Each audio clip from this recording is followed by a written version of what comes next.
ഇന്ന് നിങ്ങൾക്കായി അവതരിപ്പിക്കുന്നത് കോം പെയിന്റിങ്ങും. നമ്മൾ ഒരുപാട് പൈസ ഗിഫ്റ്റ് ഐറ്റംസ് ഒക്കെ വാങ്ങാനായിട്ട് ചെലവഴിക്കാറുണ്ട്. ഇത്തരം ചില വിദ്യകൾ പഠിച്ചിരുന്നാൽ നിങ്ങളുടെ പ്രിയപ്പെട്ടവർക്ക് നമ്മുടെ കൈകൊണ്ടുണ്ടാക്കിയ ഒരു ഗിഫ്റ്റ് കൊടുക്കുകയും ചെയ്യാം, അതുപോലെ തന്നെ അല്പം പൈസ ലാഭിക്കുകയും ചെയ്യാം. അടുത്തതായി കാണാം ക്രാഫ്റ്റ് ടീച്ചർ. നമസ്കാരം, ക്രാഫ്റ്റ് ടീച്ചറിന്റെ ഒരു പുതിയ എപ്പിസോഡ് ഇവിടെ ആരംഭിക്കുന്നു. എല്ലാ പ്രേക്ഷകർക്കും സ്വാഗതം.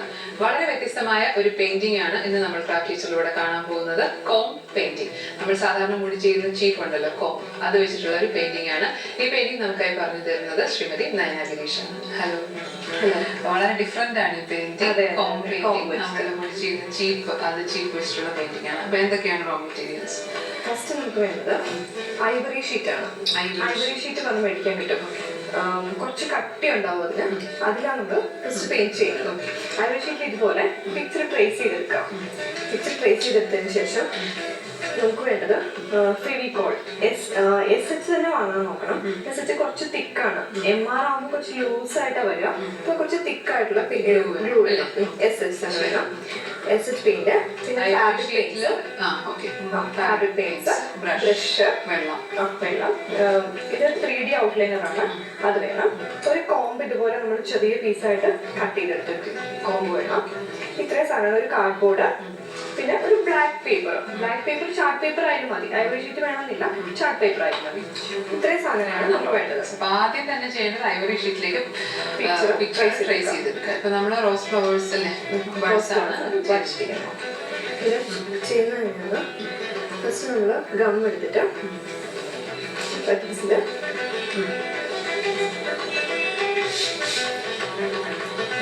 എല്ലായിടത്തും ഇട്ട് കൊടുക്കുക. കുറച്ച് തിക്കായിട്ട് തന്നെ ഗ്ലൂ വേണം. അതുപോലെ കുറച്ച് തിക്കായിട്ട് തന്നെ ബ്രഷ് വെച്ചൊന്ന് എല്ലാവരും സ്പ്രെഡ് ചെയ്ത് കൊടുക്കാം. ഒരേപോലെ തിക്നെസ് വരാൻ വേണ്ടിയിട്ട് ബ്രഷ് വെച്ചൊന്ന് സ്പ്രെഡ് ചെയ്യാം.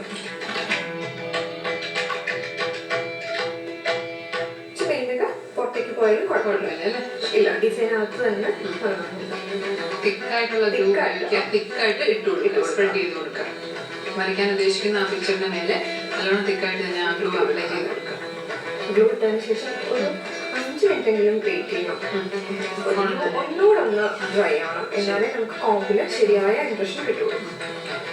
ഇതുപോലെ നമ്മൾ കോമ്പ് എടുത്തിട്ട് ഒരേ ഡയറക്ഷനിൽ മുകളിൽ നിന്ന് മുതൽ താഴെ വരെ ഒരേ ഡയറക്ഷനിൽ നമ്മൾ കോമ്പ് ചെയ്യണം. പിക്ചറിൽ കംപ്ലീറ്റ് നമ്മൾ ഗ്ലൂ ഇടുക. ഗ്ലൂ ഇട്ടതിന് ശേഷം ഒരേപോലെ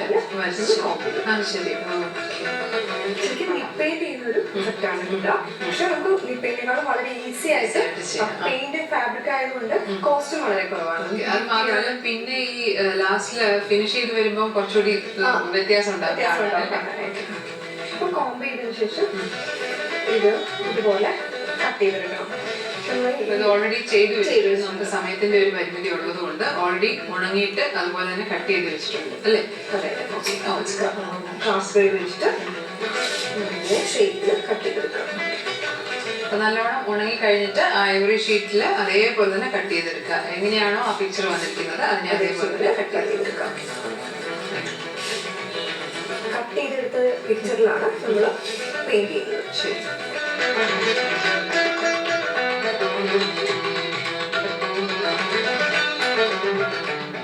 ഡിസൈൻ ഫുള്ളായിട്ട് നമ്മൾ കട്ട് ചെയ്തെടുക്കാം. കട്ട് ചെയ്തെടുത്തതിന് ശേഷം പെയിന്റ് ചെയ്യുക. കത്രിക വെച്ച് കട്ട് ചെയ്യുന്നതിനേക്കാൾ കുറച്ചുകൂടി ഈസി ആയിട്ട് പെർഫെക്റ്റ് ആയിട്ട് നമുക്ക് കട്ട് ചെയ്തെടുക്കാൻ പറ്റുന്നത് ക്രാഫ്റ്റ് ബ്ലേഡ്. ഈ കാണുന്നതാണ് ക്രാഫ്റ്റ് ബ്ലേഡ്. നമുക്ക് വാങ്ങിക്കാൻ കിട്ടും. അത് വെച്ച് കട്ട് ചെയ്താൽ നമുക്ക് കുറച്ചുകൂടി ഒരു ഫിനിഷ് കിട്ടും. അപ്പോൾ നമുക്ക് ഇഷ്ടമുള്ള കളറിൽ ഫ്ലവേഴ്സ്, ഇപ്പോൾ ഫ്ലവേഴ്സ് ആയതുകൊണ്ട് നമുക്ക് ഏത് കളറും ഉപയോഗിക്കാം. ഇപ്പം നമ്മളത് പിങ്കും അല്ലേ ചൂടിപ്പിന്. ഞാൻ ലീഫാണ് ചെയ്യാൻ പോകുന്നത്. ലീഫിന് ഗ്രീനും യെല്ലോ.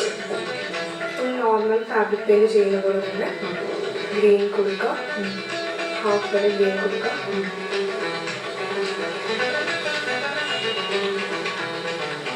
ചെറുതായിട്ടൊന്ന് മിക്സ് ആയി കാണാൻ